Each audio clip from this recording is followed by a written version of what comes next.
এটি সেই European club. এই ক্লাবের সাইনবোর্ডে লেখা ছিল কুকুর ভারতীয়দের প্রবেশ নিষেধ। এটি চট্টগ্রামের পাহাড়তলী রেল স্টেশনের সাথেই আমবাগান এলাকায় অবস্থিত। ব্রিটিশ আমলে ইংরেজরা সন্ধ্যায় এই ক্লাবে বসে আড্ডা মারত। অনেকের ধারণা সেই আড্ডায় আলোচনা হতো কিভাবে এই অঞ্চলের মানুষের মধ্যে বিভেদ তৈরি করে দিয়ে তাদেরকে শাসন করা যায়, কিভাবে দেশের মানুষের মধ্যে সাম্প্রদায়িক বিদ্বেষে ছড়িয়ে দিয়ে তাদের মধ্যে মারামারি বাঁধিয়ে দিয়ে সেই ফাঁকে ব্যবসা বাণিজ্য করে এদেশের সব সম্পদ তাদের দেশে নিয়ে যাওয়া যায়।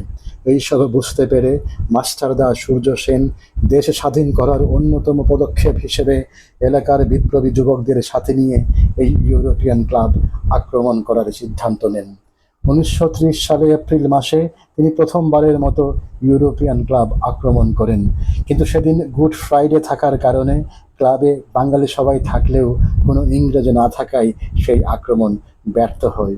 1932 সালের অগাস্ট মাসে তার নির্দেশে ইউরোপিয়ান ক্লাবে আবার আক্রমণ পরিচালিত হয়। সেবারও তারা ব্যর্থ হন। এর পরের মাসে মাস্টারদা সূর্য সেন পুনরায় ক্লাব আক্রমণ করার সিদ্ধান্ত নেন। এবার আক্রমণে নেতৃত্ব দিবেন 21 বছর বয়সী স্কুল শিক্ষিকা প্রীতিলতা ওয়াদেদার। কিন্তু সমস্যা হলো সেখানে কোনো বাঙালি নারীর পক্ষে প্রবেশ করা সম্ভব নয়, তাই তাকে পুরুষের বেশ ধরতে হবে। 1932 সালের 23 সেপ্টেম্বর পুরুষের ছদ্মবেশে পাঞ্জাবি পাগড়ি পরিহিত প্রীতিলতা ওয়াদেদার ও তার বিপ্লবী সহযোদ্ধারা রাত 10টার পর ইউরোপিয়ান ক্লাব আক্রমণ করেন। আক্রমণে এক ইংরেজ মহিলা নিহত হন, 4 জন পুরুষ ও 7 জন মহিলা আহত হয়। আক্রমণ শেষে বিপ্লবীরা ক্লাব থেকে বেরিয়ে আসেন, কিন্তু তারা ইউরোপিয়ান ক্লাব থেকে মাত্র 100 গজ দূরে যেতেই ইংরেজদের পাল্টা আক্রমণের শিকার হন। প্রীতিলতা গুলিবিদ্ধ হন, তিনি সেখানেই লুটিয়ে পড়েন। তিনি তার সঙ্গীদেরকে দ্রুত পালিয়ে যেতে অনুরোধ করেন। ইংরেজদের হাতে নিশ্চিত গ্রেফতার এবং গ্রেফতার পরবর্তী তার সম্ভ্রমহানি হওয়ার আশঙ্কায় তিনি সেখানেই বিষাক্ত পটাশিয়াম সায়ানাইড খেয়ে আত্মাহুতি দেন। ঠিক এই জায়গায় প্রীতিলতা আত্মহত্যা করেন।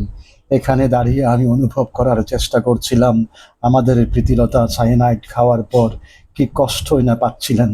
ছটফট করতে করতে, কাতরাতে কাতরাতে একসময় তিনি মারা গেলেন। রাস্তায় পড়ে রইলেন আমাদের স্বাধীনতা।